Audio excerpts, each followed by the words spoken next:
Everyone, कैसे हैं आप सब। I hope you all well good. एक क्वेश्चन था कि थीसिस का उनको मेरा समझ नहीं आया कि मैंने क्या बोला था। शायद मुझे उनके जो कमेंट किया था उससे मुझे ऐसे ही लगा कि उनको मेरा जो टॉपिक है वो समझ नहीं आया। देखिए, थीसिस क्या होती है। थीसिस एक रिसर्च है जो आप अपने मतलब पीजी में करते हैं। रिसर्च आप किसी भी टॉपिक पे कर सकते हैं, चाहे आप कोई भी टॉपिक चूज़ कर सकते हैं रिसर्च के अंदर। जैसे न्यूट्रिशन से रिलेटेड आप कोई डाइट ले सकते हैं, हाइपरटेंशन का कोई टॉपिक ले सकते हैं, डायबिटीज़ ले सकते हैं, कोई भी टॉपिक ले सकते हैं। जो भी प्रॉब्लम्स आजकल क्या है जनरेशन में चल रही है उस चीज़ को लेके आप कोई भी रिसर्च कर सकते हैं। तो मैंने आपको बताया था कि इग्नू आपको एक बेस्ट ऑफ़र देता है। इग्नू क्या कहता है कि आप किसी और गाइड के अंडर भी कर सकते हो, चाहे वो गाइड किसी निफ्टम जैसे इंस्टीट्यूट से कर सकते हो या किसी भी गाइड को चूज़ कर सकते हो। गाइड मेरा कहने का मतलब ये नहीं था कि इग्नू में आप किसी और टीचर से, इग्नू के अंदर ही आप किसी और टीचर से कुछ क्वेश्चनिंग कर सकते हो। देखिए, इग्नू में क्या है, आपको एक काउंसलर दिया जाता है जिसके अंडर अगर आप चाहें तो उस काउंसलर के अंडर आप अपनी थीसिस कर सकते हैं। अगर तो आपका काउंसलर सही है, आपको सही डायरेक्शन दे रहा है, आप उसके साथ आप करना चाहते हो, उसी काउंसलर के अंडर ही आप अपनी थीसिस करना चाहते हो तो आप वो कर सकते हो।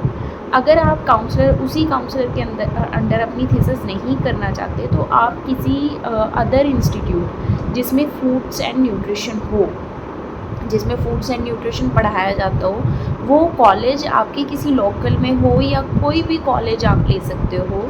आप बात करके आ सकते हो वहाँ पे। उसमें आपको खुद ही करना पड़ेगा। इग्नू उसमें आपका कोई वो नहीं करेगा। ये नहीं है कि इग्नू आपको उसमें कुछ फैसिलिटेट करेगा, ठीक है। इग्नू कुछ नहीं करेगा थीसिस के अंदर, क्योंकि इग्नू ने तो आपको काउंसलर दिया हुआ है।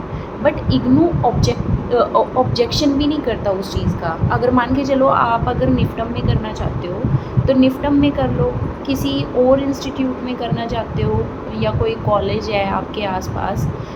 बस ये है कि जो आपका जिस गाइड के अंदर आप करना चाहते हैं वो क्या है, पीएचडी वगैरह उसने की हुई हो फूड्स एंड न्यूट्रिशन में और प्रोफेसर वगैरह हो तो उसके अंदर आप अपनी थीसिस कर सकते हैं, ठीक है।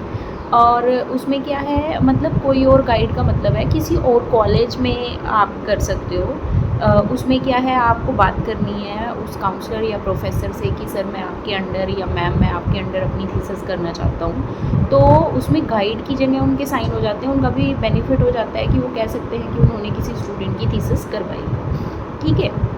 और साथ में क्या है, आप रिसर्च कर सकते हो, उन्हीं के अंडर कर सकते हो। मेरा कहने का सिर्फ ये मतलब था कि अगर आप चाहो तो इग्नू की तरफ से तो आपको जैसे काउंसलर दिया गया है। अगर आप काउंसलर के साथ नहीं करना चाहते, इग्नू वाले के साथ, तो आप किसी भी कॉलेज में जाके बात कर सकते हैं कि अगर वो जो टीचर है या प्रोफेसर है या असिस्टेंट एसोसिएट प्रोफेसर है तो उनसे बात कर सकते हो कि सर मैं आपके अंडर अपनी थीसिस करना चाहता हूँ और मैंने ये टॉपिक सोचा है। फिर आप उस पर अपनी थीसिस अपनी रिसर्च स्टार्ट कर सकते हो, ठीक है।